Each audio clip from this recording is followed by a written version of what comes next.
Hi guys, good morning, and as you can see, it's a very early morning out here, and we're here to record another video on FMC programming. Right now, in this part of the video, I'm going to cover three parts. So I'm going to keep it very simple. I'm going to actually show you how to make a flight plan in brief in a very common location route. In the second part of the video, I'm going to show you how to program it in your FMC, right? Specific to Zibo 737. And third is, if you still are in the video, might as well enjoy the flight. Right, so let's get right to it. And as you can see, at the moment, I have open SimBrief. So SimBrief is basically a you can say a flight planning simulation you can say a website available for free, and you can use it to make your flight plans for simulation and get a job done. So it does most of the job for me, so it should be doing it for you. Now when we're talking about a flight plan, what we basically mean, right? Unlike probably going on a car, right, where although today you have the GPS, you have various ways by which you can decide how to reach from point A to point B, right? When you are going from point A to point B, although when you're driving, you tend to know the uh, roads and the means by which, and then a similar structure is followed when you actually fly. In fact, it's even more uh, planned in a more detailed manner, so that you avoid most of the problems, because you're basically going to be almost 36,000 feet above the ground level, and you don't want to be in a situation where you can actually park the plane and figure out what to do. Hence, the entire stress on flight planning, right? So, what does flight plan cover? So, it covers obviously now. So, if you look at the sim brief, you make an account, you come to dispatch, and you come to flight plan. And if you haven't created any flight plan before, you won't have to worry. You will directly be looking at the new flight plan, right? Now, so if you see the categories out here, you've got flight info, we've got aircraft type, advanced aircraft option, optional entries, the route, right? And then you've got an interesting map here, okay? And that's what's the maximum that you need to worry about, okay? So today I have taken two, uh, pretty nearby airports. I've taken OMDB. Now, whenever you're talking about any location, so for example, today I'm planning to fly from Dubai to Qatar. Right? No specific reason. It's just that the distance is lower, and it's a pretty known flight origin and destination for most of the audiences globally. So the first thing to do is look at the Dubai airport code, right? Now, what is the code that you want to be looking at? So if you see here, I have put an OMDB, right? Which is basically the ICAO code. Okay, so what does ICAO code mean? So it's basically convention, right, which is followed by International Civil Aviation Organization, right? So it's a very easy way of identifying any specific code. I think that's the amount of information that I think will serve the purpose for this video. Nothing more than that is actually required at this point. But be careful that IATA is not the code that you're looking at. You're looking at always the ICAO code, okay, and which is easily available on Google. So as soon as you Google it, you'll find it. So I put in OMDB, and similarly I have found out the ICAO code for uh, Qatar Airport or Doha Airport. So as you can see, OTBD is what I got here, right? And I've selected the date. So today is 21st November, and we're departing very early, 5:30, right? We won't actually be departing at 5:30, but let's take it 6 o'clock. Now, the airframe is important, depending on the kind of plane that you actually flying. It will give you all the rest of the calculations, including fuel, including takeoff weight, everything. So be sure to actually select the correct plane that you're airframe that you're flying, right? So I'm basically flying the Zibo 737-800. So I have that here, right? 737-800. You can leave this part out, not really necessary, right? And we're gonna get into the optional entries. So if you can see here, scheduled flight time is about 1 hour 20 minutes. We've been the plan, the FMC, the sim brief has automatically assigned 12 Romeo as the departing runway and the arrival as 33. Now it's not necessary that you have to stick to this, but most of the time it did. I mean, it has no problem. So I can stick to 12 hour and 33 arrival as the respective runway. So it doesn't really matter. Now that's the route, and we'll come to route in a moment. But let's look at the. So this is how it's going to look like. So we're going to depart from here, right? Now see, this is where probably you could use your brains or you could just leave it. So you might want to just directly fly this side. Now the reason why this actually happens is so that you actually get time to cruise and get to a certain altitude, right? And similar thing is happening here. See, so you're coming from here, you're taking this turn, and then you're landing so that you have time to lose your altitude and get aligned to the runway, right? Fantastic. So now what we're going to do is we're going to just go and directly click on generate OFP. So this is going to create the actual flight plan,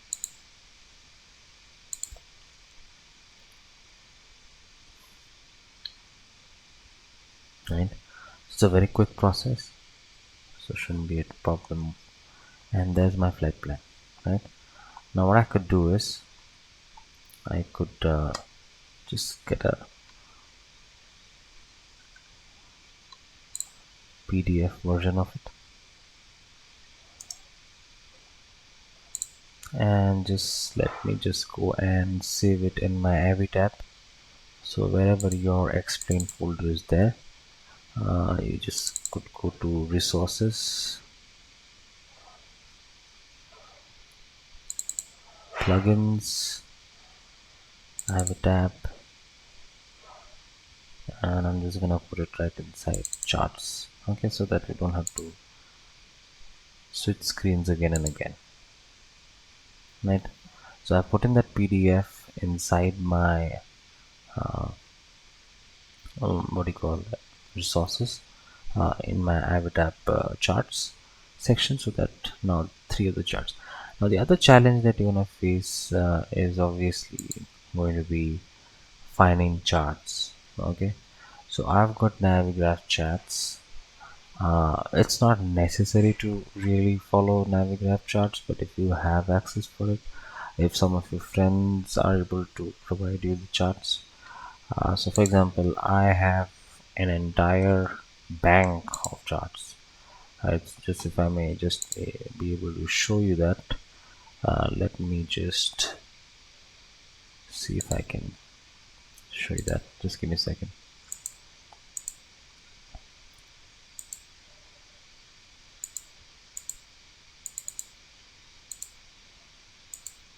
Okay, hold on.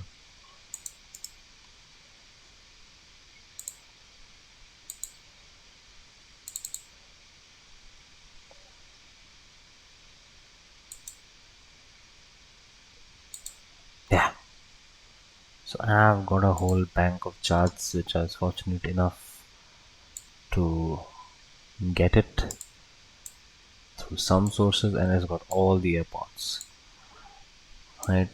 So If you just find the resource for it, you should be good, right? And that really helps. Uh, in any case, for a bigger airport, so what you could do is, it's not that big of a deal, even if you do not have that. So what you could do is, for example, you could just type in here OMDB airport charts, and mostly the bigger airports, it really is not a challenge to find these charts.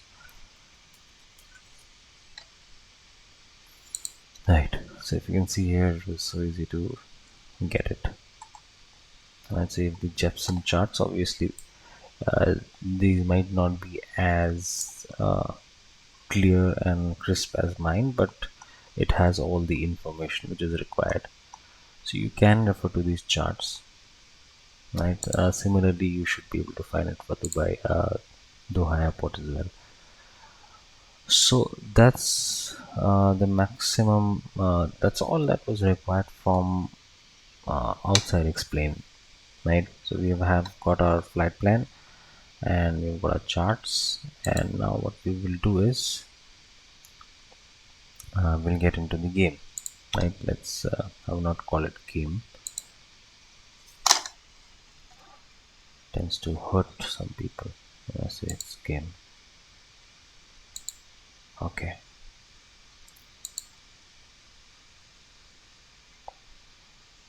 so now we are inside explain. As you know, I'm using 737, right? Since you want to fly out of runway, and now this is where your Dubai charts will help, right? So the flight plan said that we're going to be departing from 12 hour, right? So it's important to note where your what your location is going to be. So in Dubai airport, and you can't just random. Hopefully the frame rates will remain stable. So beautiful airport, right? And these are defaults in a scenery. I have not even done anything specific. I tend to spend lesser time on doing all of those things. Okay, so let's switch on our battery, and as you can see, our ground power is already available. So I'm gonna go and first align the iris. So if you don't know that,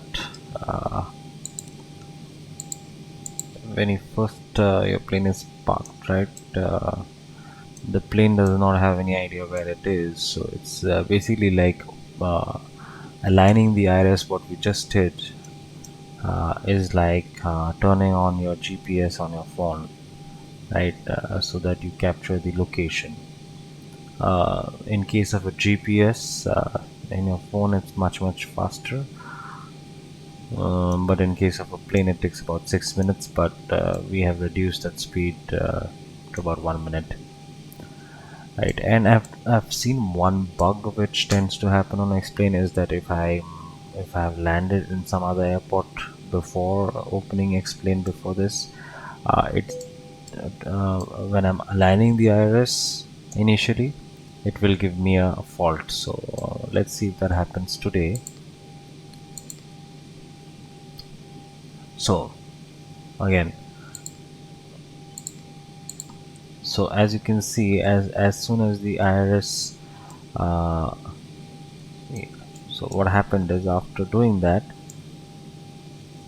it is telling me to align. So you will see those blinking align, and one sound will pop up, and your FMC will also, the flight management computer will also say enter this iris position. So we're going to click on FMC, we're going to go to pause end, right, and click on, so that's the location what it has captured. Click on that and click set iris position. Now this is where sometimes you might get a bug. In this case we did not. That if you have changed the location, for example, the last airport where you landed was, let's say, Qatar, right? And now tomorrow morning again you come and put your flight on a ramp in Dubai. So chances are there that you might get a fault sign out here. There's nothing to worry. What you just do is you come out of the airport. So you just go. So just go outside and just again select another gate in the same output and do the same process again. It should work. So now we have our flight plan to be made.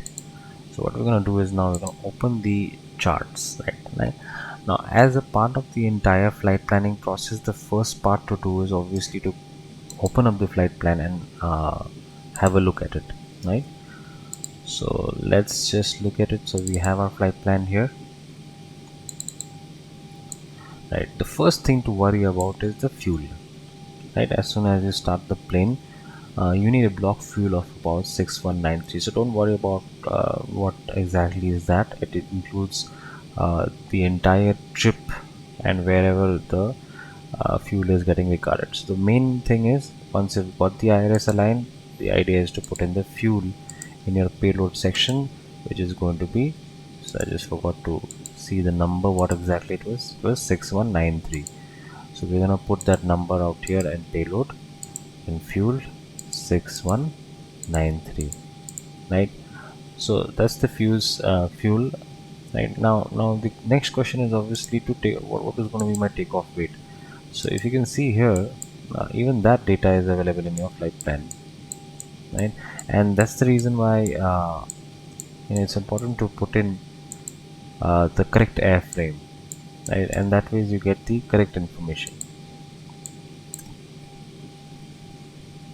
right? So if you can see here, weights, it's written here takeoff weight is 66, estimated is 66.4, and the max which is possible is about 68.8, right? And similar for the landing weight, estimated is about 64. If you take off with 66.4, you will end up consuming about 2 tons of fuel and you land about 64. If you take a maximum of 68.8, you land about 66.4, right? So what we're going to do is, since we have 66.4 as the benchmark, I want to be landing somewhere around 62. So accordingly, let's just change the weight. So we have got almost 49 already. So I'm gonna put in standard. What I tend to always put in is about 14,000 kgs. So which gives about all the passengers which are put in. You can put in 16,000. It won't really make much of a difference, right? So you will just increase your cargo, but that's fine. So if you are in the range, it's fine, right? So now 650077 is your takeoff weight. Now what I'm going to do is I'm going to go back and click on fuel truck, right? So as soon as you do that, your fuel truck should appear. Yes, and even if it doesn't appear, an easy way of doing that is just go to flight, customize, weight, fuel, and just put in the number here.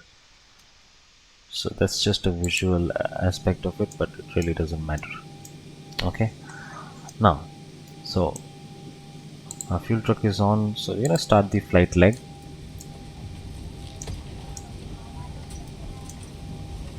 And whenever you're parked and you want to tell the crew that you're inside, you want to start your steady lights, the strobe lights to steady, and then get back to work, right? So now let's open the flight plan and go to all the other information that we would be requiring, right? Okay, so now obviously the reference airport, uh, we know what is the reference airport, which is Okay, if you do not see space in the overhead bin directly above your seat, continue walking toward the back a little bit further. Oscar Mike Thank you. Delta Bravo. That is my reference airport. The gate really doesn't matter, but if you want to be very precise, you could obviously mention the exact gate, which is ramp R4. So I'm just going to put in 4. Now, that's the major route that we're planning. So now, since we already typed in OMDB, it has captured it. You just select origin, and we know our destination input is OTDB, if I'm not wrong.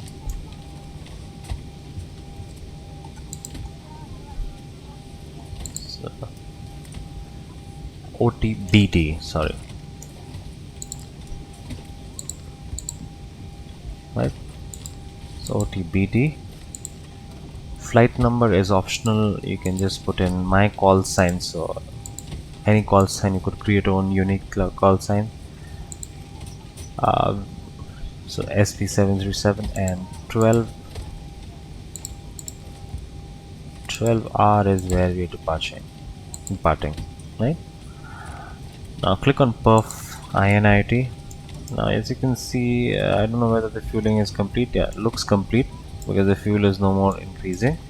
So you can click on gross weight first. So we have our 65.3, right? And now our cruising altitude. So again, you can look at the flight plan. The easier way to do that is to just look at the maps in the flight plan when we were making it to find the cruising altitude. I never actually look it from the flight plan uh, PDF, but it would be interesting to know whether we actually where exactly we get the information from. So I think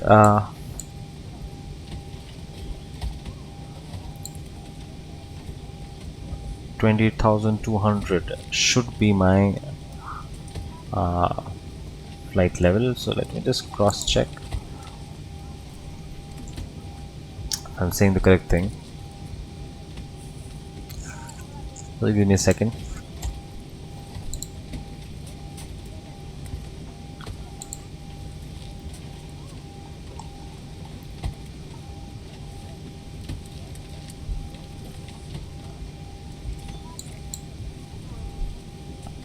Yeah, so my charts show me, yeah, so you can see here FL, which basically means flight level. So you can clearly see it's 320, which basically means 32,000, right? So you just remove the two zeros in front, three zeros in front, and that's your flight level. Sorry. So we're gonna write in you. There are two ways to write it. Either you can write it as FL32, or you just type in the absolute number, which is 32,000. Right now, cruise and wind again available in the flight plan.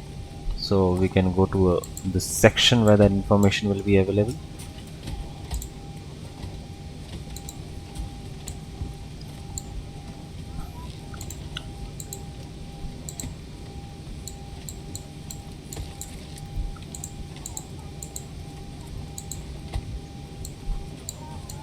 There you go. So that's a wind information. Wind information mostly you tend to take it from the top of climb section. So you can see here at the top of climb, the first is 272,063, right? So 272,063. So that's the degrees from where the wind is going to be coming, and that's the wind speed. So I'm going to put in the cruise and wind. I say deviation, again you have to look at the flight plan.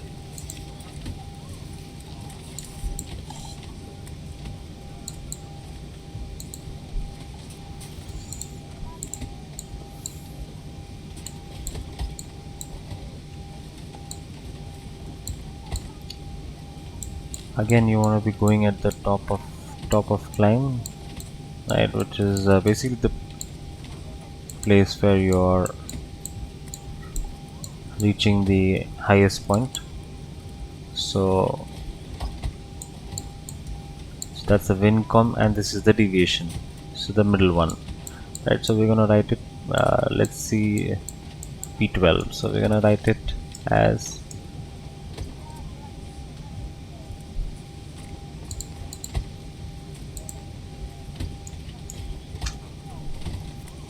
right. Reserves, again you can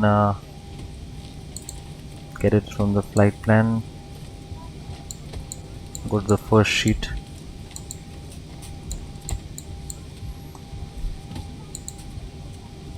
There you go. So you'll see fin rest, which is 1.1. So you've got about 30 minutes of reserve fuel. Cost index usually takes 6. That's nothing related to the flight plan. It's just a index executed. So your basic data is filled in. Now we'll go to N1 limit. Generally speaking, you can keep it as it is. If you want to make it more, you can say, think about the longevity of the engine, so you can keep it at 24 core D rate and ensuring that your runway is longer. So I'm flying from Dubai airport, which is most likely not a short runway, so I can keep it to 25k to 1, climb 1. Now we come to takeoff. So we mostly use 5-degree flaps for takeoff.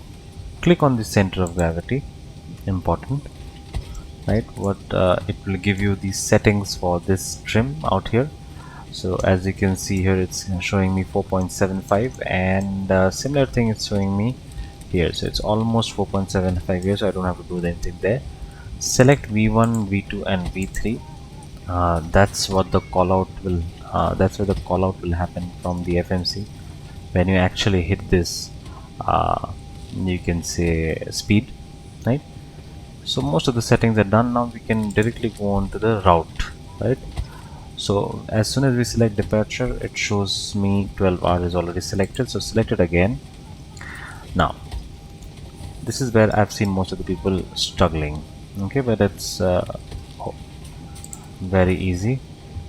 So what does all of these mean, right? So I'm going to break it down for you. So whenever you depart, so I'm going to show it in a map, okay? So whenever you depart from a certain airport, there have to be certain instructions or a framework from which planes can either depart or arrive into an airport, right? And that's basically saying that there are some standards, right? Standards for arriving at an airport and standards for departing from a airport. What does that do? How does that benefit? So that nothing becomes messy. uh, you know you don't want such a mess, people deciding their own routes, their own waypoints, their own you know places where they can just increase the speed. So there have to be certain restrictions on speed, altitude, and what are the available uh, paths by which a person can either depart or arrive at a certain airport, right? And that's where the charts will help. So for example, we had got the charts for OMDP, right? Now even if you're using a free uh, chart, there's nothing to worry about. You can just go and you can look at,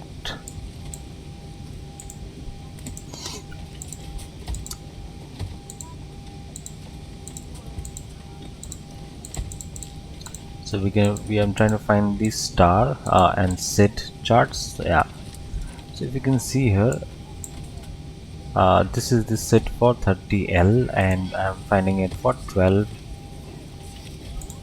So I mean, it doesn't matter. So these are my SID for 12 left and arm.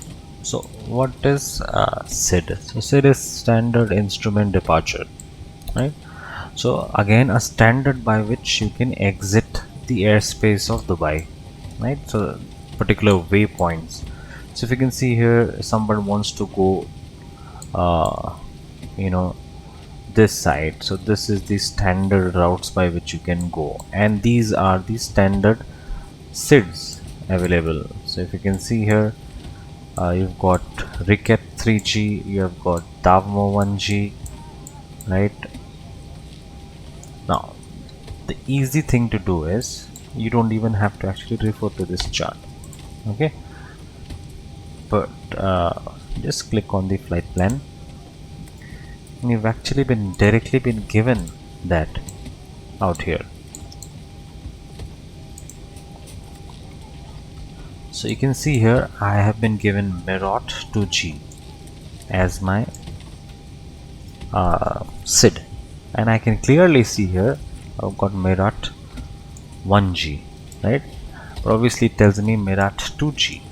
Now if such a confusion happens, what you will try to do is you will try to check whether such a SID is available in some other runway, right? So the first thing to do is just to check.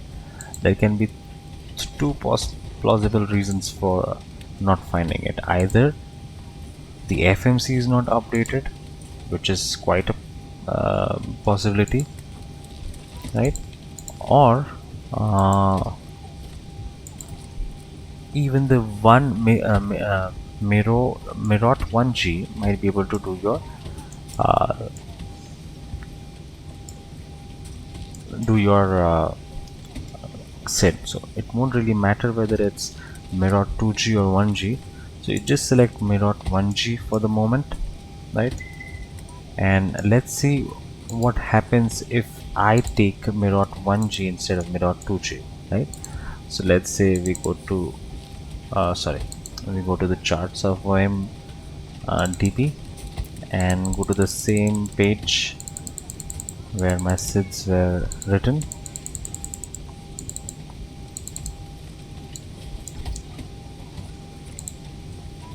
Right, so you can see here we'll just look for Mirot.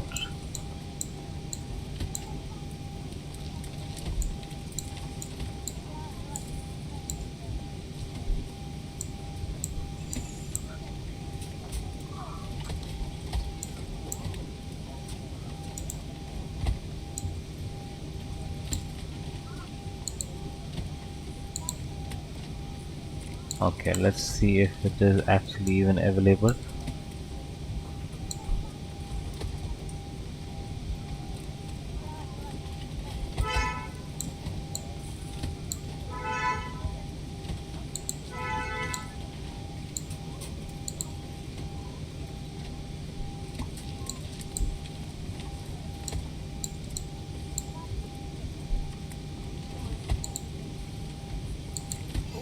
So see, that's also a possibility because now I can't really find Mirot 2G in my charts.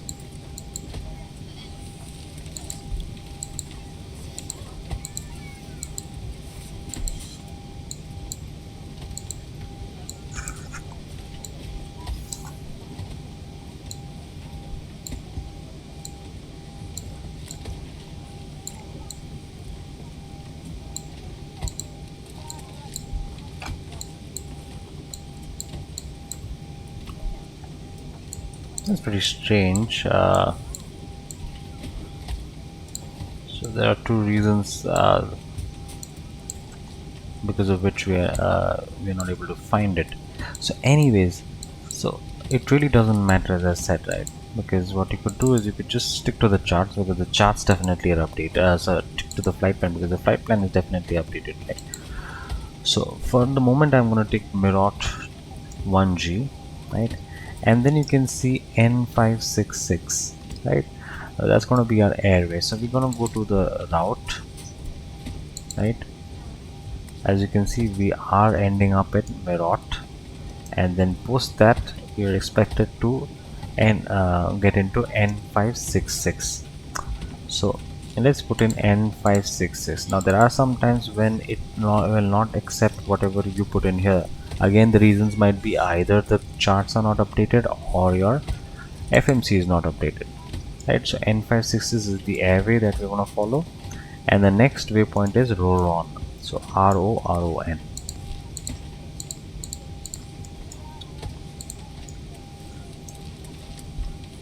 After that, my next airway is M430,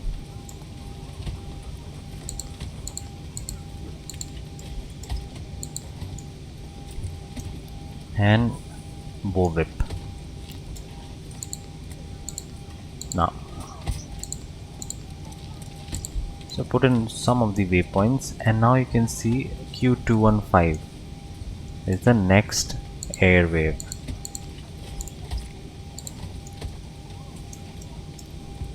So these numbers that you see out here are basically like national highway numbers, and these are basically the places that you come across in between, right? Now what we do is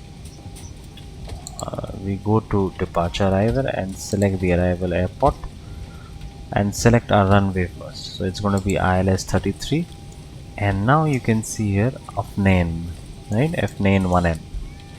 So I'm going to select FNAN 1N, and let's see what, press on the legs button and then come here. So you can see from Bovip, exactly like your flight plan, it has going into FNAN.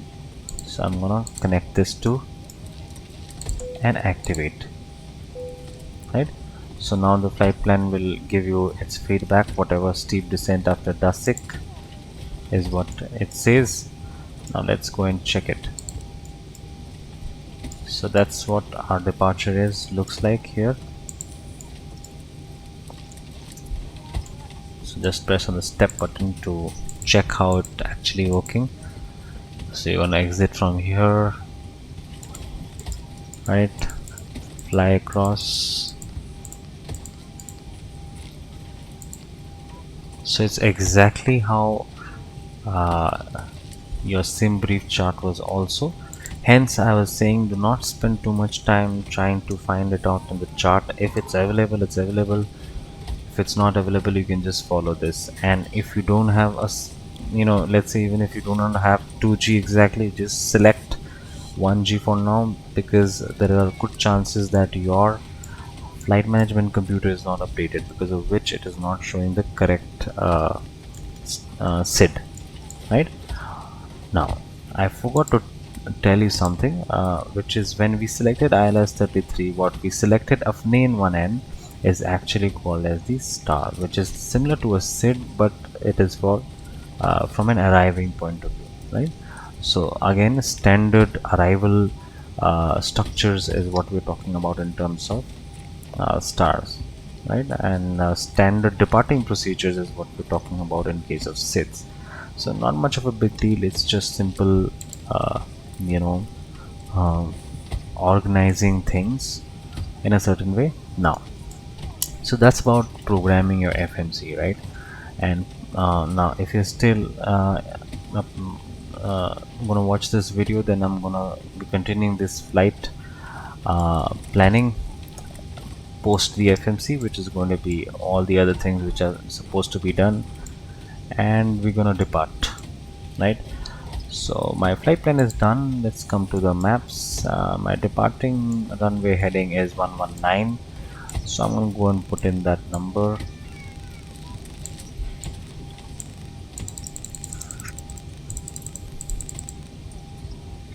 Set the auto throttles off, set the auto brakes to RTO, put my auto throttle speed to 146, which is V3.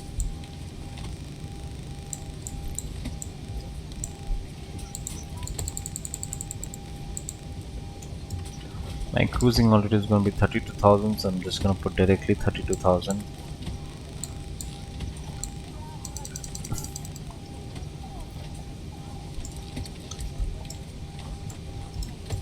Right now, start my fuel pumps. Start my hydraulics. Put my cruising altitude out here as well.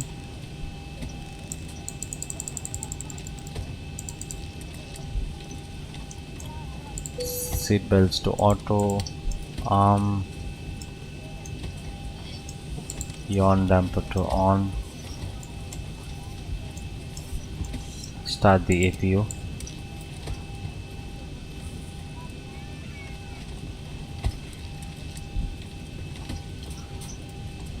So the auxiliary power unit, which is APU, is basically you can say an energy source inside the plane, right, apart from when the plane gets started. So when the plane has to get started, it needs the APU. Now we're done with the flight plan. Now that's where I would need the OTPT chart, which is going to tell me the ILS frequencies.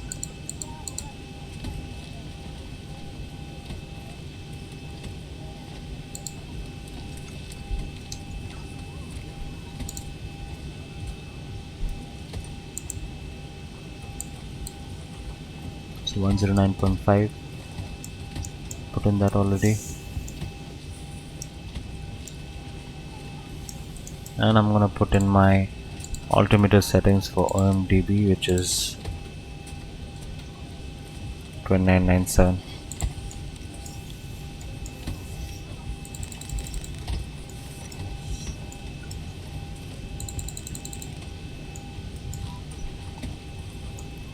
And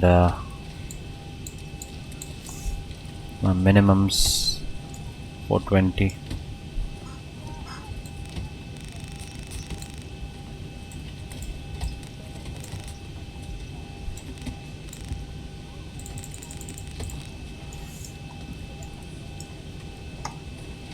Sets flaps to 5.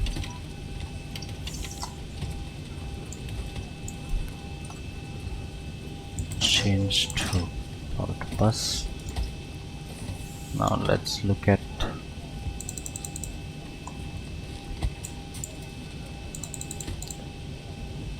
the OMDB chart to know how to depart.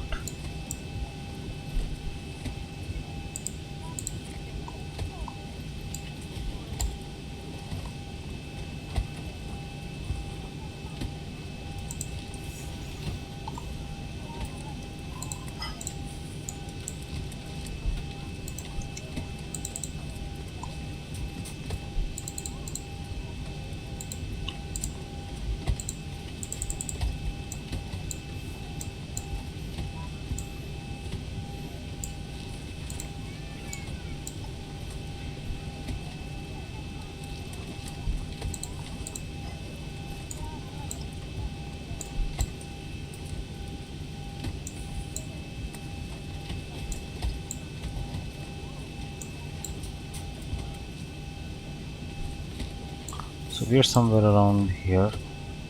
So for us it's going to be very easy, so I'm just gonna avoid watching that to the interest of time.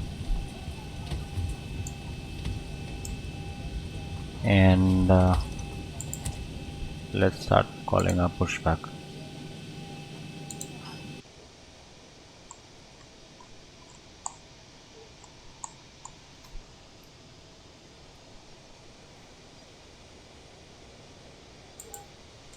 Ground to cockpit, plan acknowledged. Call me through the menu when you are ready. Alright, we've got everyone strapped in. Give us a ring if you need anything. Ground to cockpit, tow is driving up.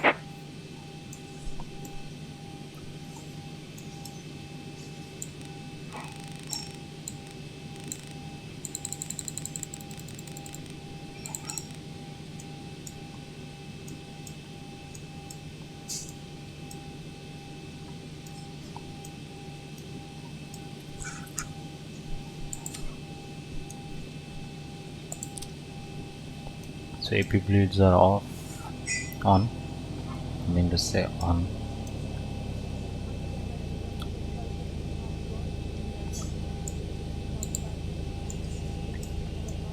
Then we're all set.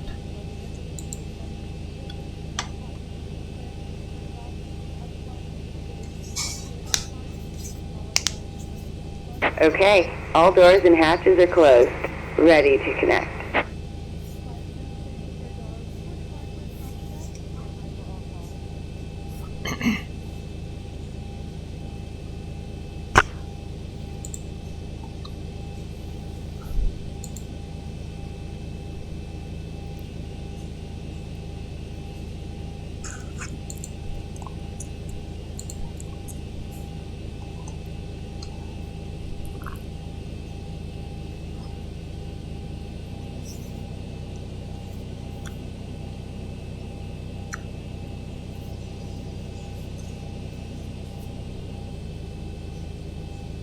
Tow connected and bypass pin inserted. Release parking brake.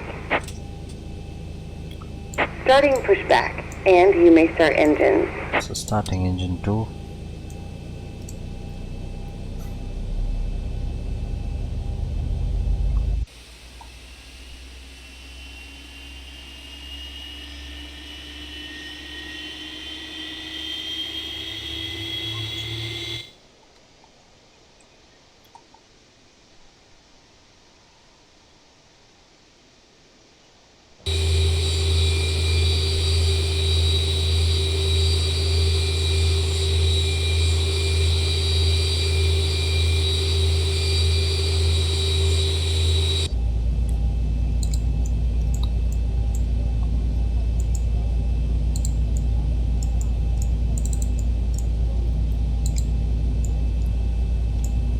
Starting engine 1 lever.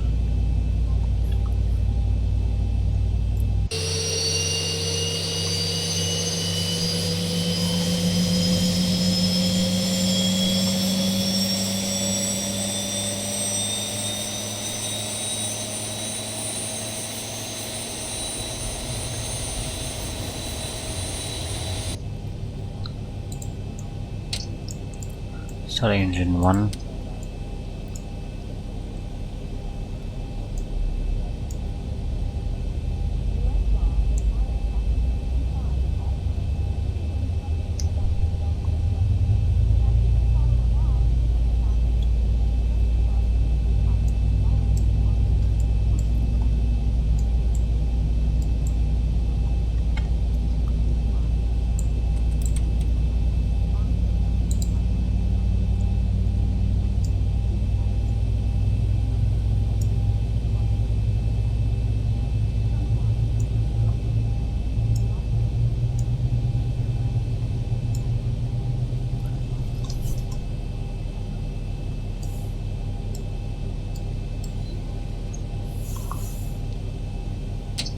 Okay, switching power to from APU to engines, switching off the APU, switching off the APU bleed off, starting the pressurization, starting the wing anti-ice, switching on the taxi lights, and we're set.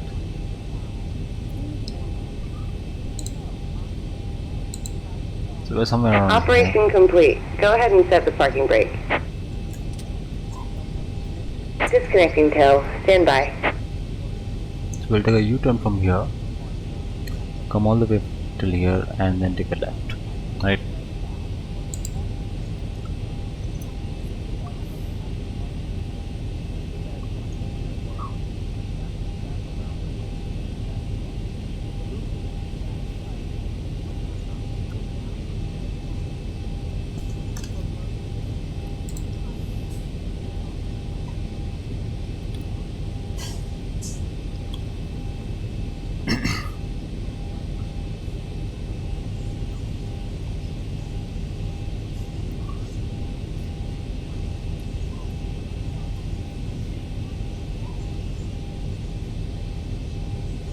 Tow is disconnected and bypass pin has been removed. Hand signal on the left. We'll see you next time and have fun up there.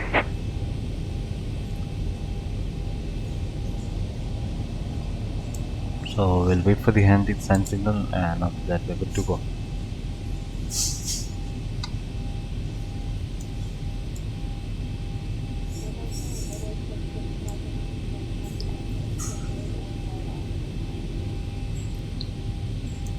So that's our sign. Let's roll.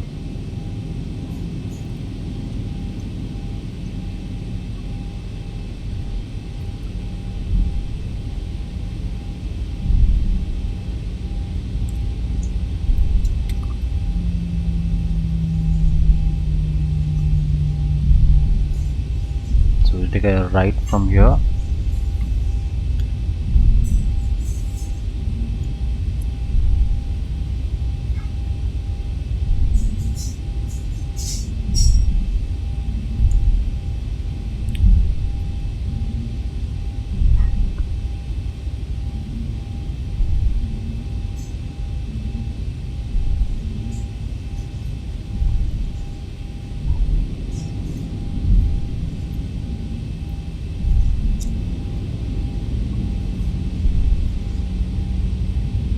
It's a huge airport.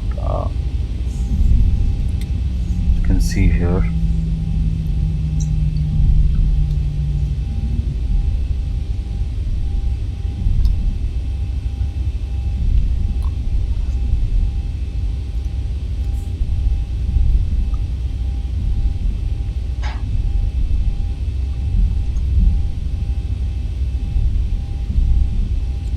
Try to keep your taxi speeds below 15. I don't know. That's the standard speed to follow.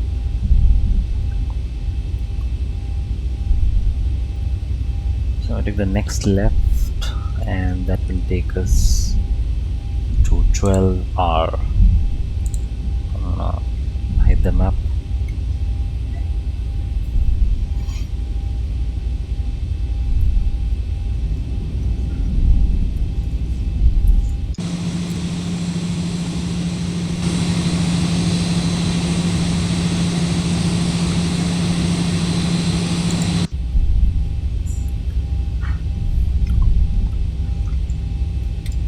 We're gonna set our transponders on.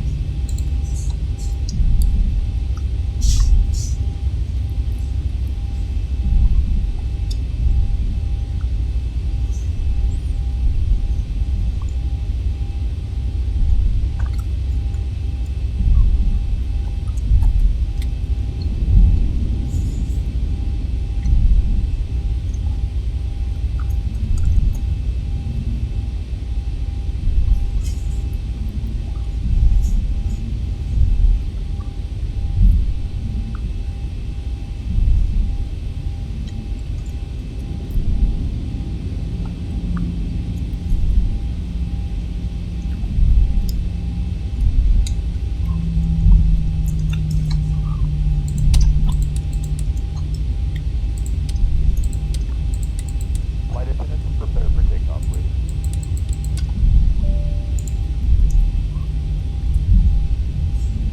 Approaching 1, 2, Captain right. secured.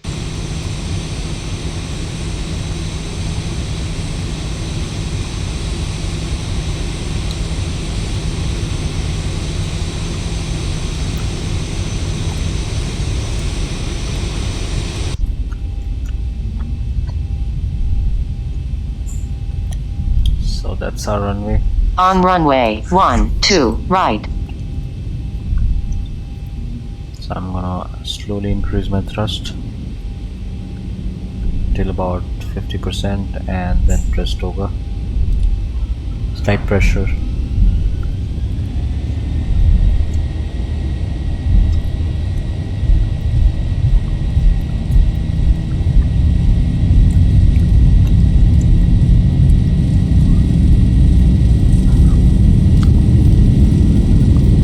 knots.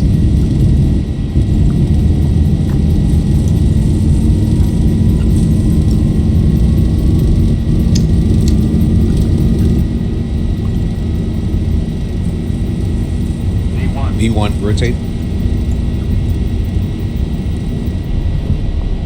Get up. Positive rate.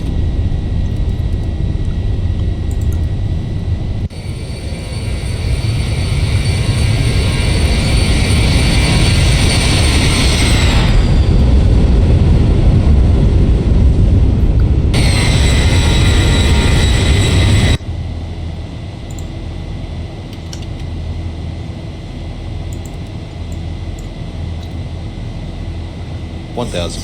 altimeter set to standard, reduce flaps to flap 1, RTO set off, lights off, taxi lights off, engine normal.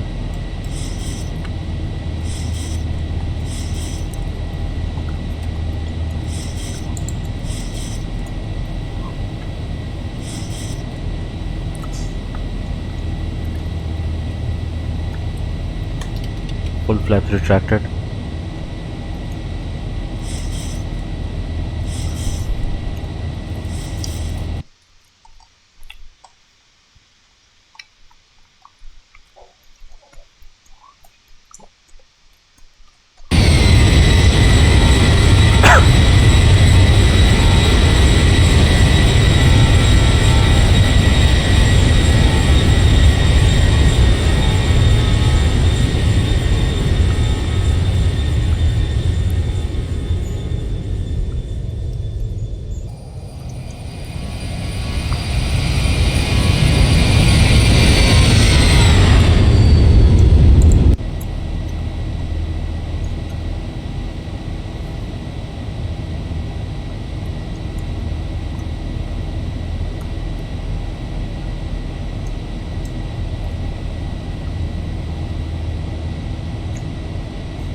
These are just default scenery. I've not even updated all of this.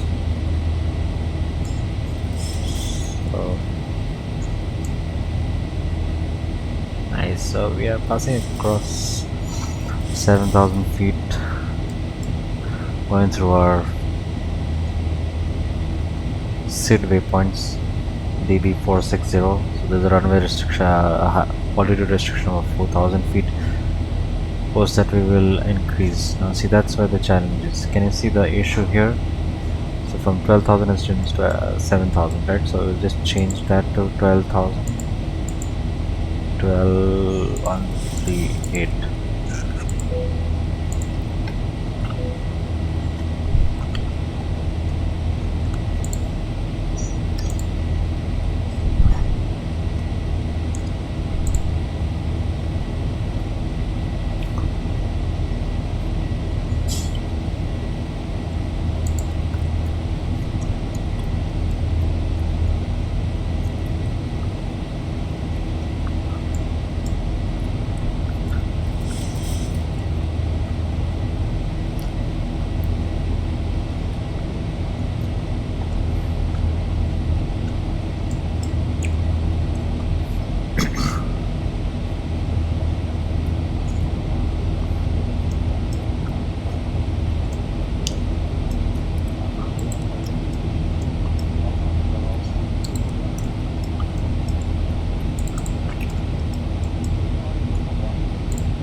I'm just trying to understand if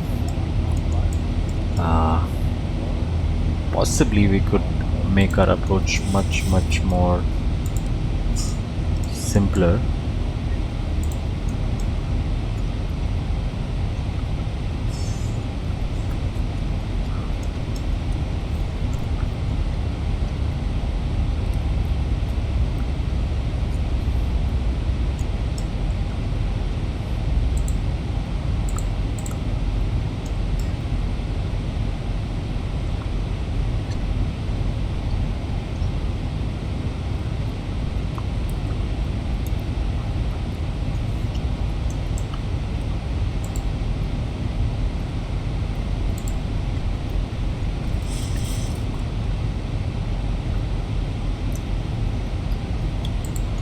I think we'll just stick to it.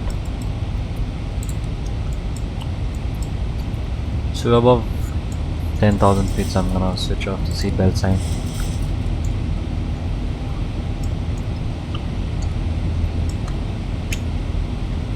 So quite a famous landmark.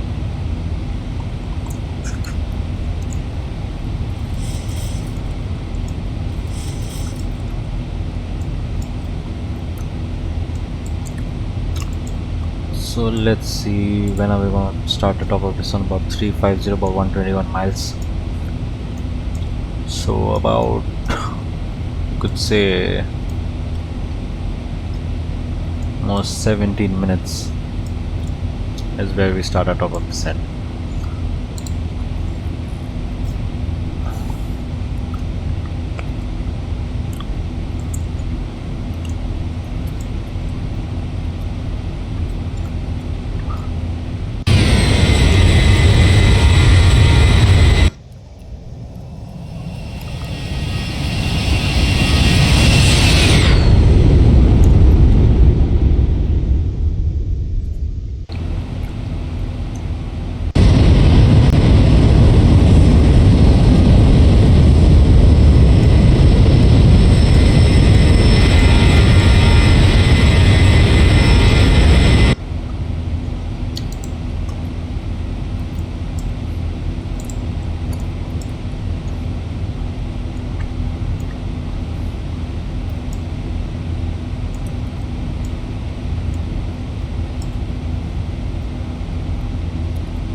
So most of the times you can expect some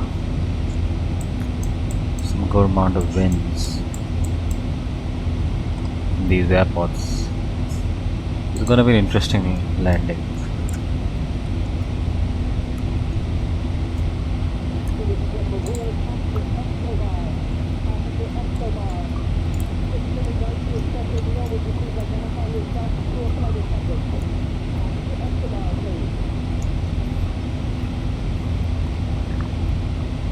Interesting name of the passenger. Looking for Escobar.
So we're climbing, already climbed across flight level 23.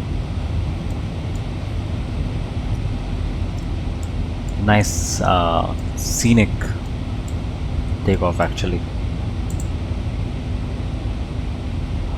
This is my first time flying from out of Dubai. It's gonna be interesting because I've actually never landed in the Qatar airport, and no matter how much you've practiced or how much you've landed, every landing is a new experience, right? And so I think this flight would also qualify as one of those flights which are in shorter duration, relatively shorter duration, about 1 hour 15 minutes. So it's perfect for practice.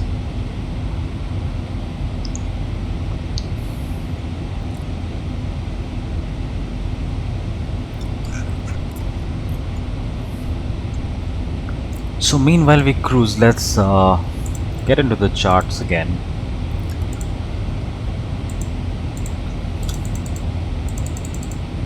So we'll look at runway 33 once properly.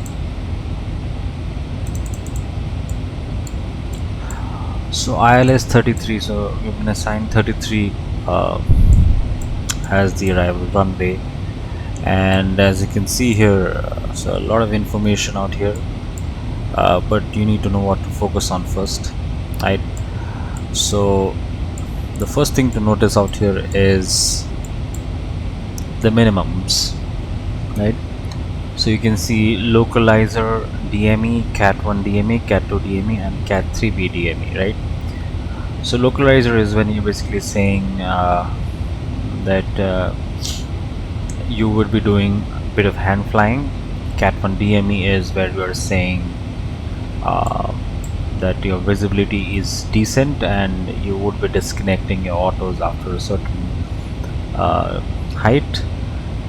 So you can see out here is written as 150 RA, 260, 420, which basically means that your visibility right is going to be at these levels, more than these levels. So cat 3 and cat 2 are basically used in situations where the visibilities are very poor. I would be surprised if that situation actually comes for these countries, you know, these Middle East countries, because the weather is almost all the time clear. You can see the height from which we begin our 3-degree glide slope. So you can see it's 9.2 kilometers, right, from the runway threshold. So that would mean, as per FMC, you can see out here after F133. So that's why I was trying to figure out whether our approach is a little more steep, because we're turning from Dasik to Najma and then we just have about 5 miles to get set, right? So anyways, we'll follow that, we'll see what happens. And from F133 we will follow a 3-degree glide slope. At that point we will engage our autopilot, and that should take us about at a 3-degree glide slope. And what would 3-degree glide slope mean in terms of feet per minute?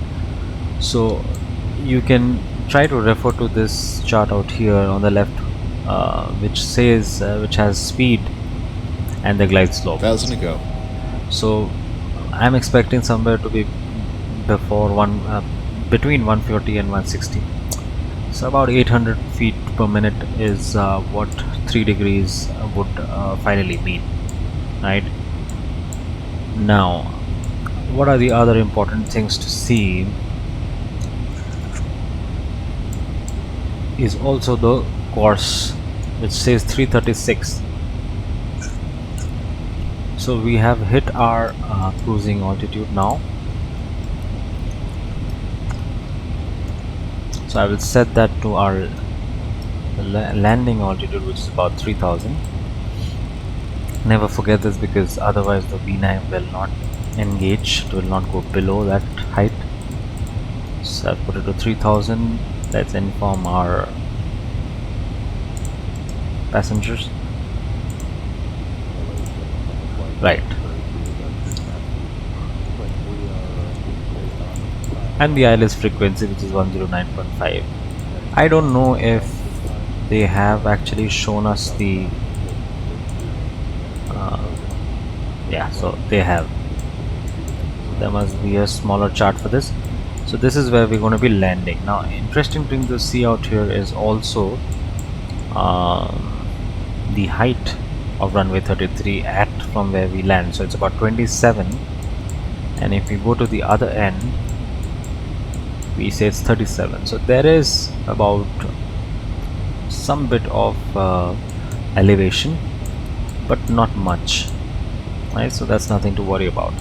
And you can see that the runway is pretty long, so about 4.5 kilometers. So that gives us enough space and length to perform a good landing, good and a safe landing, right? Also, we need to know where to exit.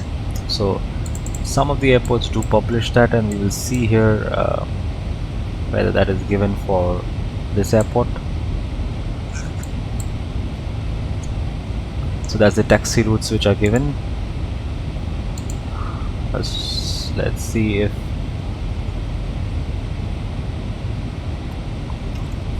so. These are the stands which are given on the left hand side, and these are whether it's departure or arrival. So you can clearly see if we are arriving at runway 33 and we would like to go to any of these stands, then we have to vacate via taxiway Bravo and taxiway Delta to allocated stands, right? Let's see if any other places. So but for that we need to know where exactly we want to go. So I don't want to waste much time doing that, so let's see where the terminal is.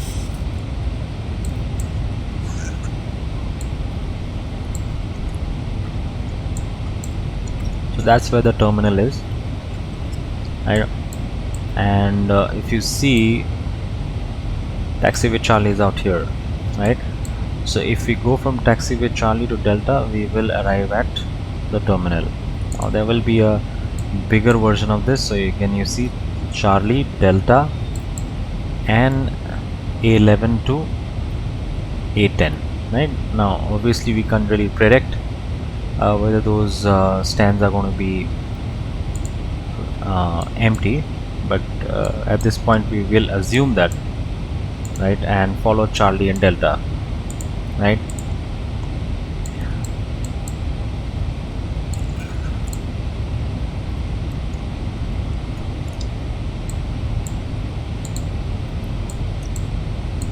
Right, so that's the area.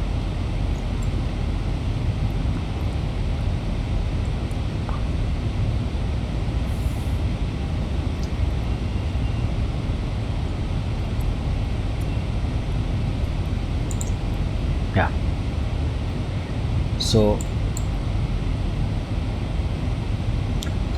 it's also saying if you are not able to turn on taxiway B, will proceed to taxiway A and then taxiway D to their allocated stand. So either A or either B.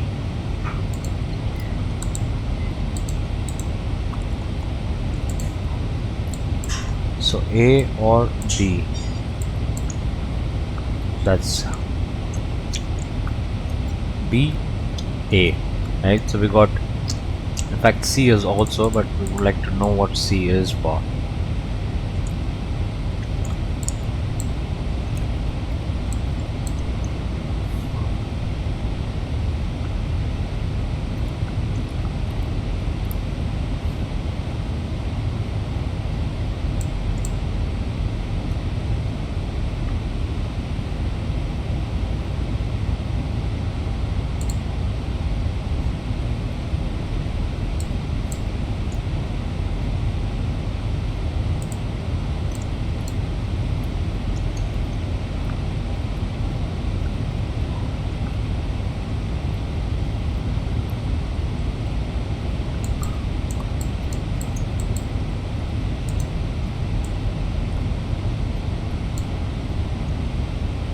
Alright, so what we'll do is consider B and we'll consider A. So in some of the airports it's actually given on what that length is, but we're gonna have to take an educated guess here. So that would be somewhere around 3,500, right, and this will be somewhere around 3,000. So we'll keep that for our performance. So flag 30, runway 33, we have no clue on what the wind is going to be.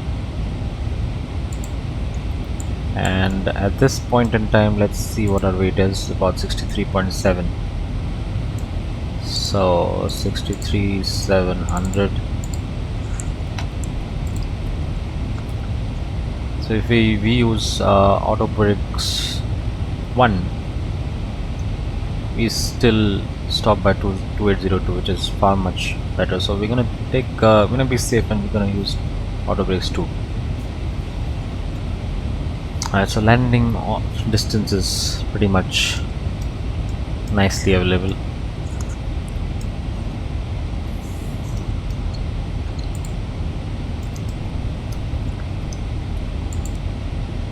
So that's our top of descent, approximately around should not be much, 25 miles. Let's see if the arrival airport is visible now. OTBD, Doha is available. Let's see. Visibility more than 10, wind light variable, and altimeter is 3000. So no wind.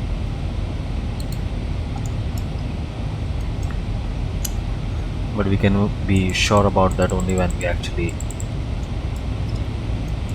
reach.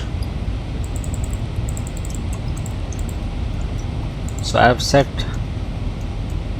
the altimeter standby. As soon as the descent happens, I will press on the standard key.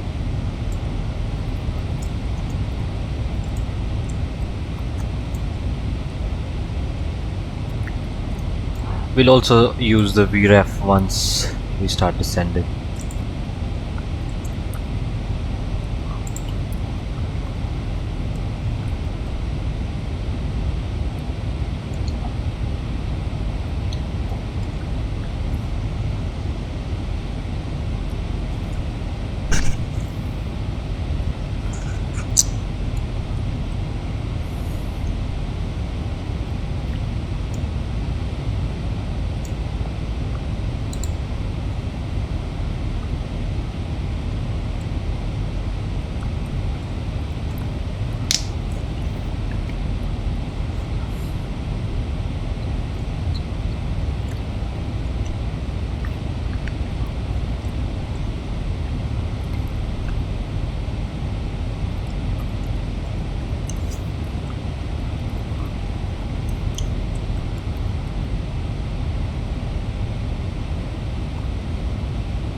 So the speed is reducing, that's the automation working in.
So that's our top of descent. We have hit our top of descent.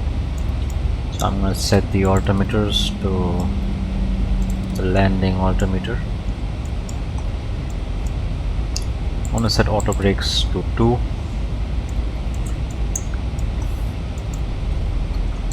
Select the VREF, flat 3146.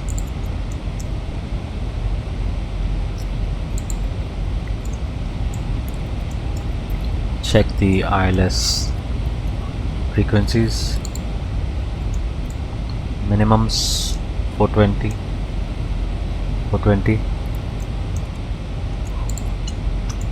Inform passengers.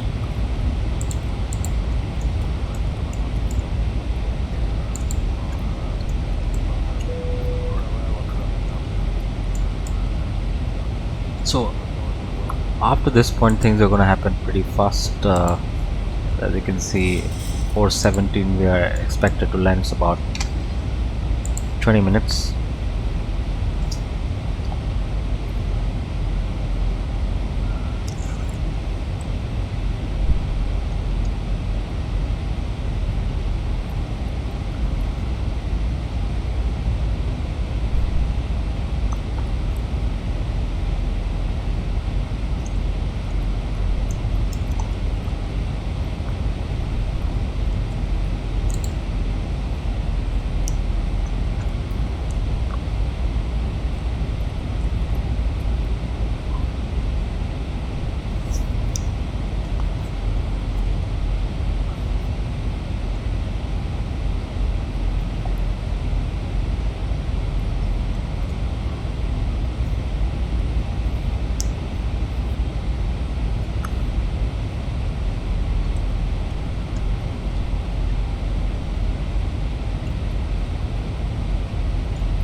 So we're descending at about 2200 feet per minute, and as you can see, that's where our turns are there. So you'll turn from here to MoveX, then go to Rowan and Purin.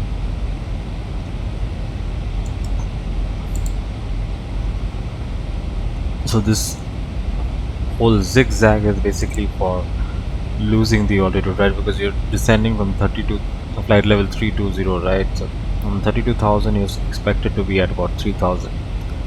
So this wouldn't have been possible if we had not created the star was not available, right? So that's what the stars are for, and it helps the ATC to regulate the traffic as well, because they follow a certain pattern, as opposed to just letting them just come in straight would mean that yeah, you know, losing altitude is also a problem, and plus making people making these planes behave in a certain manner is also difficult. So with these standard arrival procedures it becomes pretty simple to do. So that's the logic about all of these stars, and this tends to never be a problem in international places like Doha, Dubai, and India. And bigger airports, yes, you will find, but in the smaller airports you will have to create your own waypoints, which I covered in my previous video. A very easy thing to do. So yeah,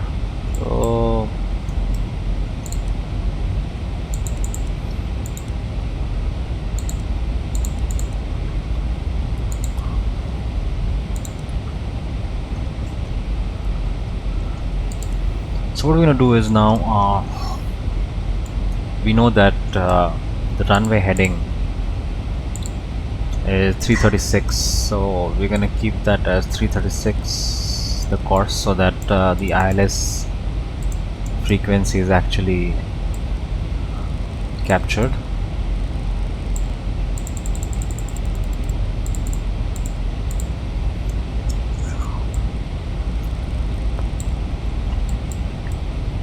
the actual practice is obviously to keep changing the headings as and when you keep learning, but I'm a little lazy in doing that, so I don't just put in the final heading 336 on both the course and the common heading bug. Right, so let's see.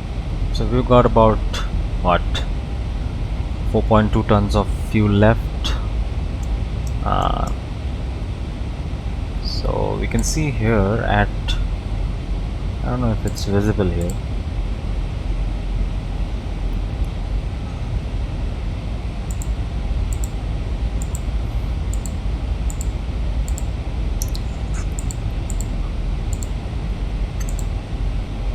Oh.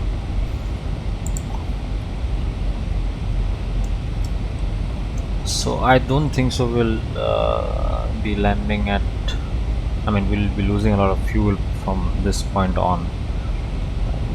My guess is about 3.5 tons of fuel will still be left. So now the FMC tells me that our drag is required because probably because of the descent, so I have activated my speed brakes. That should help.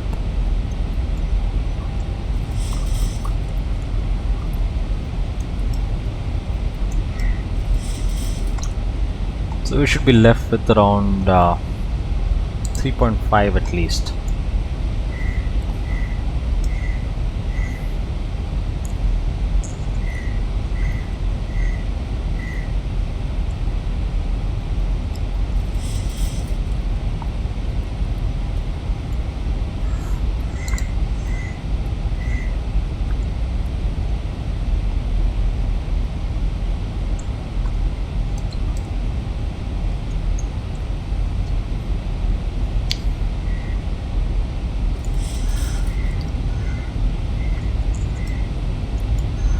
I am gonna activate the seat belts because post this it's gonna be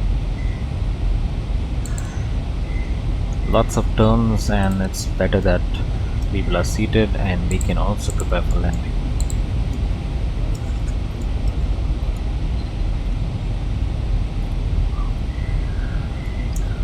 So VNAV is doing a perfect job, so we're bang on profile. Descending nicely at around 1850 feet per minute. We've set the landing configuration, at least the descent configuration is set. So you know, guys who are new to Zibo, there's a nice checklist available here. You know, at every moment you can initially you know, there are a lot of systems out here, right? So it just looks too complicated. It's got buttons everywhere, but as you start doing this on a regular basis and you follow these checklists, right, this will and get engraved in your mind. And so I don't follow my checklist, although I should follow.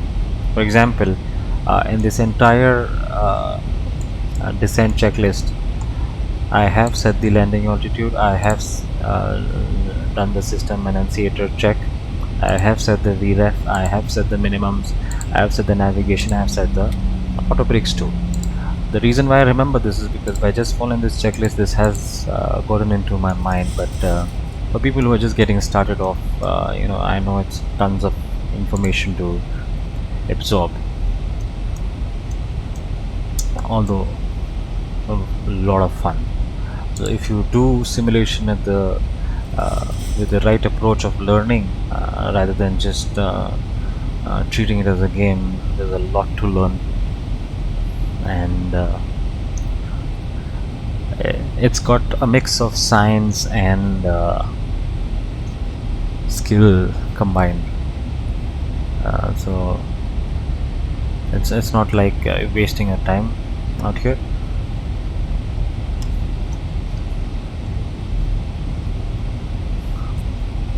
So that's our first turn.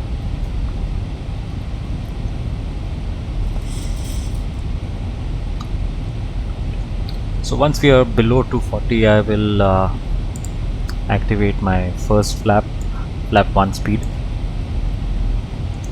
So as you can see, the runway is somewhere around here, so you can expect that you can try to do this. Yeah, so that's where our airport is.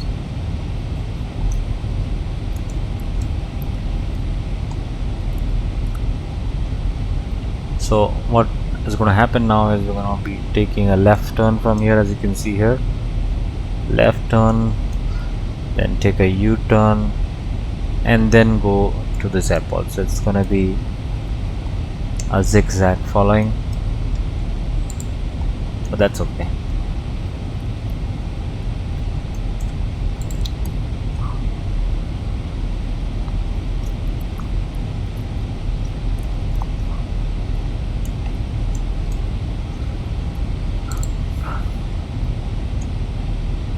If we for some reason do go for a go around, which would mean that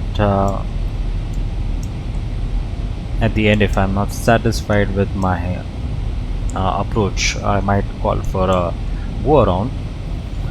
In that case, the altitude which is required is about 5,000, if you can see here, and so if you want to see it in the FMC, so that's where, see. So if in case we do cancel our landing, we will take this turn and we will hold here, and then we will again follow the same procedure and try to land again. Right, so it's not a big deal, it's already programmed into FMC. The only thing is, once you reach the holding pattern, you will again select departure and select the arrival airport and select the runway. So that will give you again the same standard arrival procedures or waypoints rather.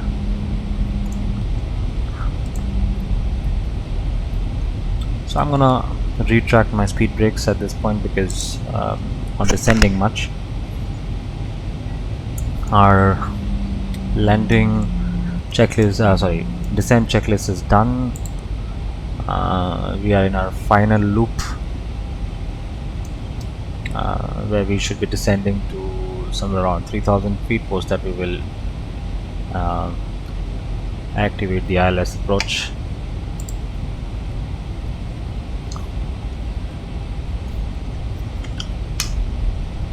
So I'm going to activate my speed brakes again because that's a very steep descent.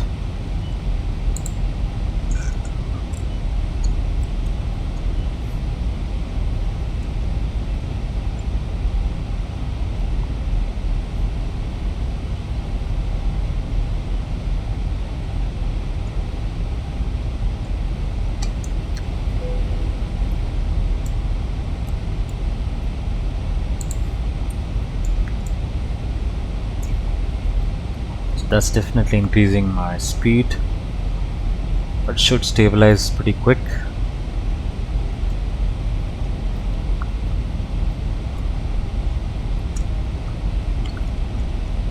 See how the VNAV is trying to get you back on profile.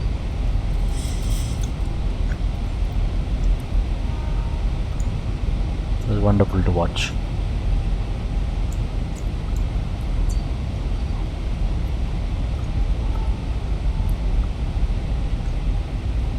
So as you can see, we are now below 240 is the speed limit. So we will, once the speed comes below 240, I will activate my flap 1.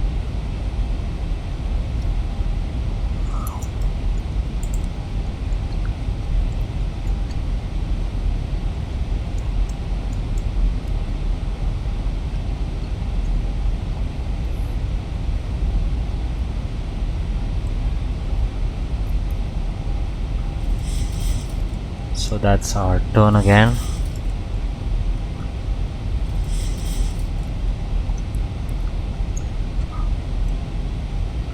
So we're almost at 242, so I'm just gonna activate my first flap.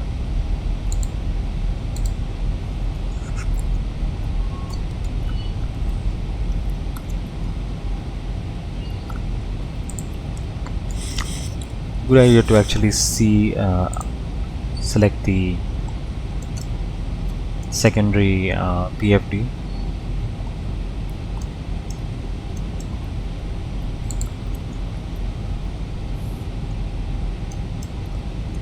So we should be below 220, and that's where we are. And post that, if you can see, we have to reduce our speed much more than this. So what I'm going to do is after we are at 3000 feet, I am going to manually take control of the speed.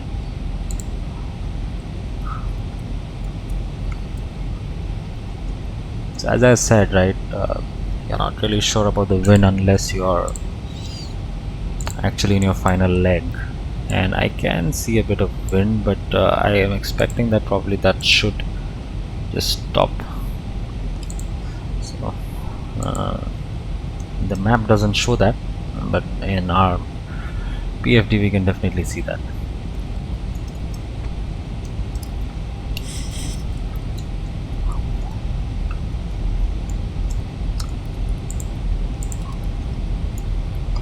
So just plug in 180 and go to flap 2.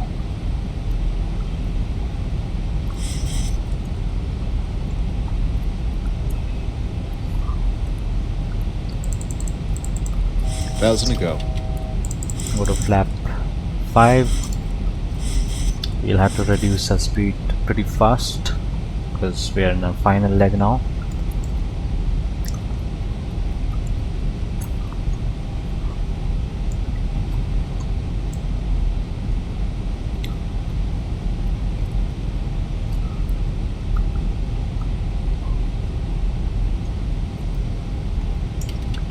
Flap 10. The speed to 165.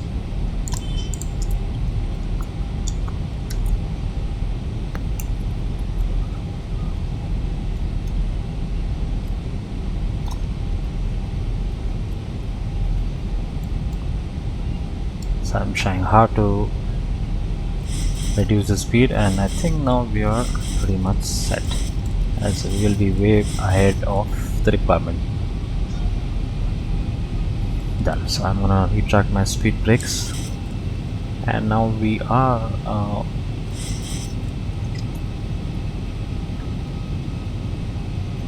mostly okay. So bit of a headwind from 309 degrees. We are at 336. So as you can see, the glide scope is now activated. So I'm gonna activate this. About in few minutes I will be geared on flap 15, so I will go to 160. Remember that our performance landing had told us on 151 as our landing speed, right? So that's what we're gonna do. So that's our runway. As you can see, there's a bit of wind which is pushing us left and right. By the end, I think it will become a kind of a crosswind.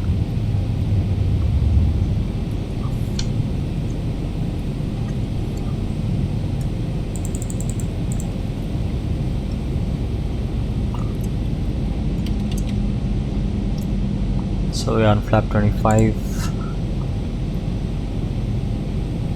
Bit of a crosswind, and you can see that here.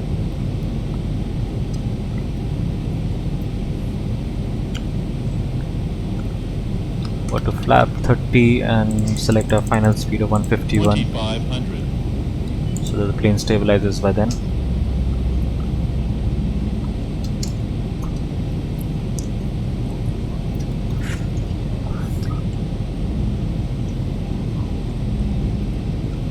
As you can see how the wind is pushing us left and right a little bit.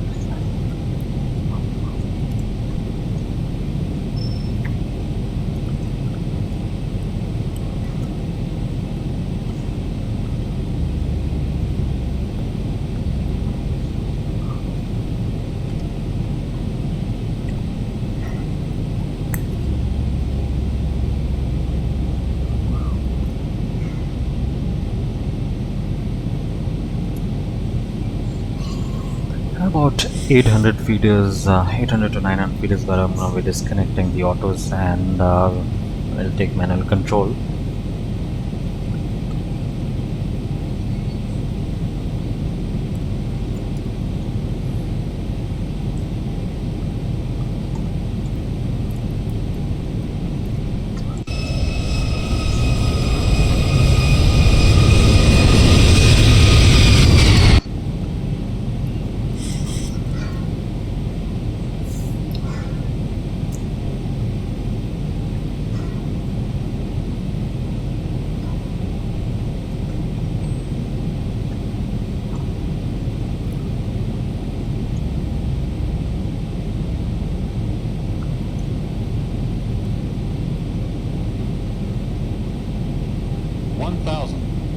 Thousand feet stabilized, Mr. Birch, altitude set.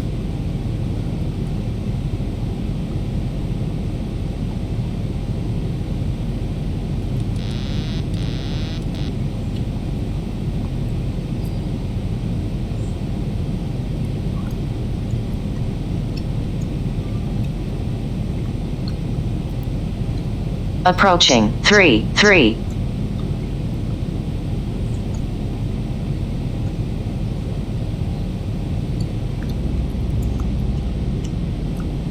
Approaching minimum 500.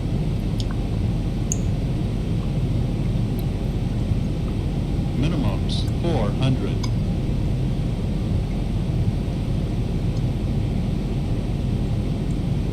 $300.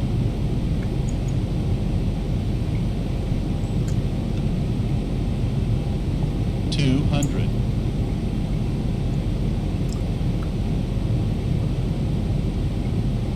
100. 50, 40, 30, 10. Close.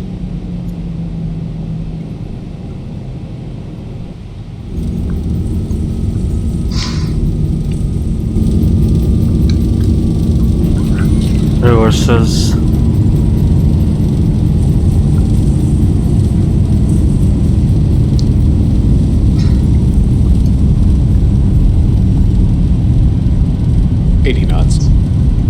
Manual brakes on.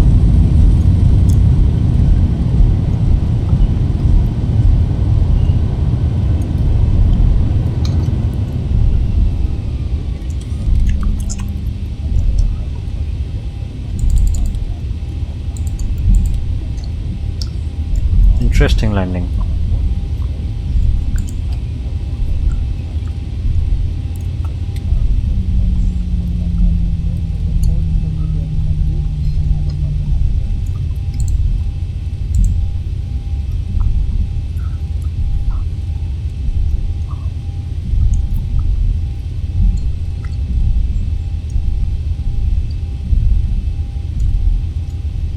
So that was, I think, C, and we will exit through B or A, right? So the next left will be, so I'm going to set the transponder off.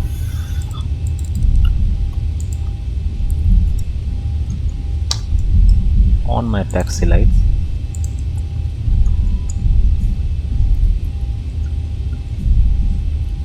Yeah, so that should be our exit.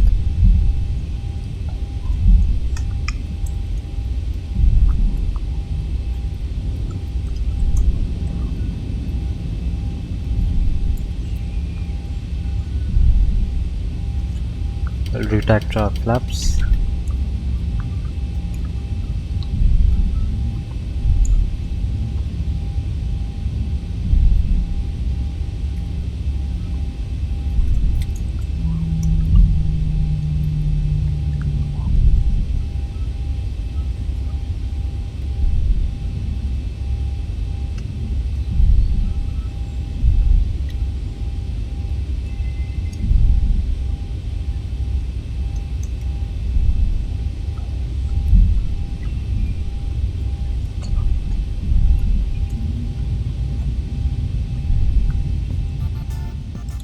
And I realized that I don't have scenery for the airport. I actually couldn't find the airport.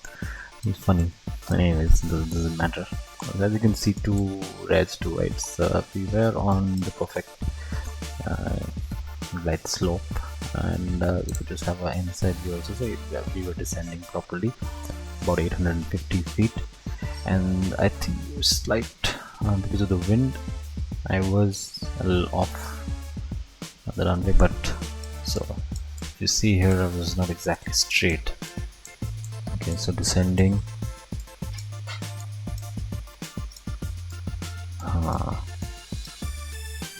So slight off the runway, but we were not straight aligned, and hence that problem. Let's try to have another view. Let's say we look at from the tower view if we have any.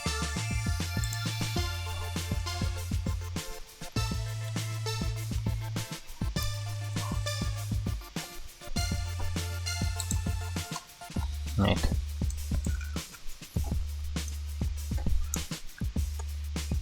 And the wind just reduced at the end. Earlier there was almost 7 to 8 knot from the left, which was pushing me to the right, and I was trying to keep it to the right, to the left, to make sure it did not move off the runway. Okay, so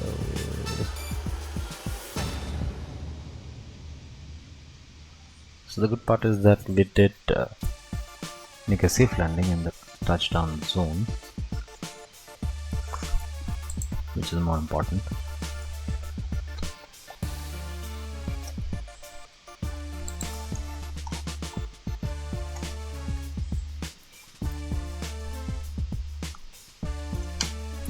So this view is a little exaggerated, but yes, I mean, it does make sense to see it.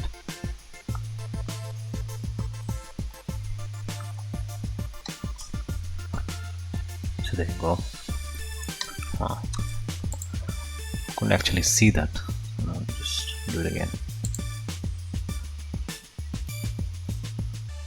And there you go. And this should give us the proper view, let me say. So we did hold the altitude a little bit more than I expected. So this is still a more exaggerated point of view, and see from the cockpit. Yeah, so as you can see, let me just go back a little more.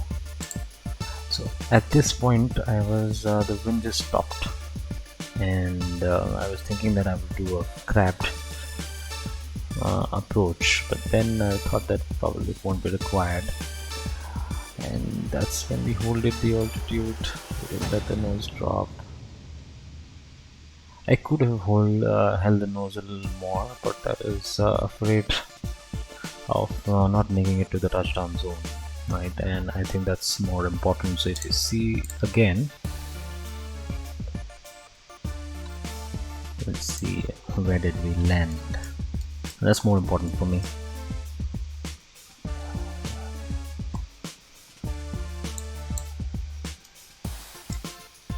Alright, so we did float still a little more, but we did make it to the touchdown, which is best. So for me, the major disappointment is not even the landing plug-in rate data which it gives, stating whether my landing was great or not. For me, the major disappointment is if the RAS ends up saying it's a long landing. So that's more absolutely not acceptable. Okay.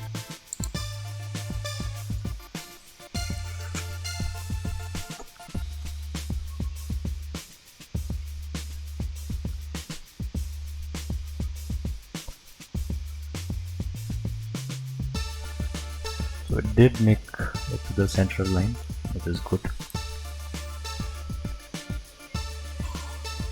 So interesting. So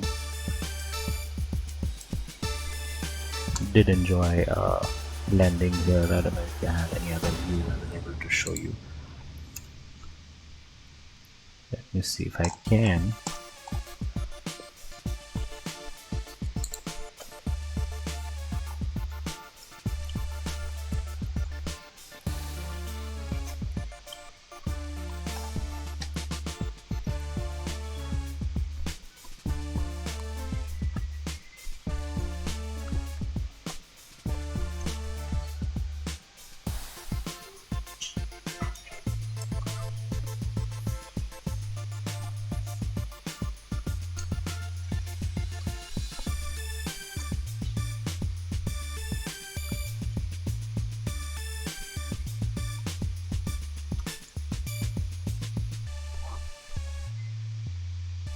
That's actually a nice frame.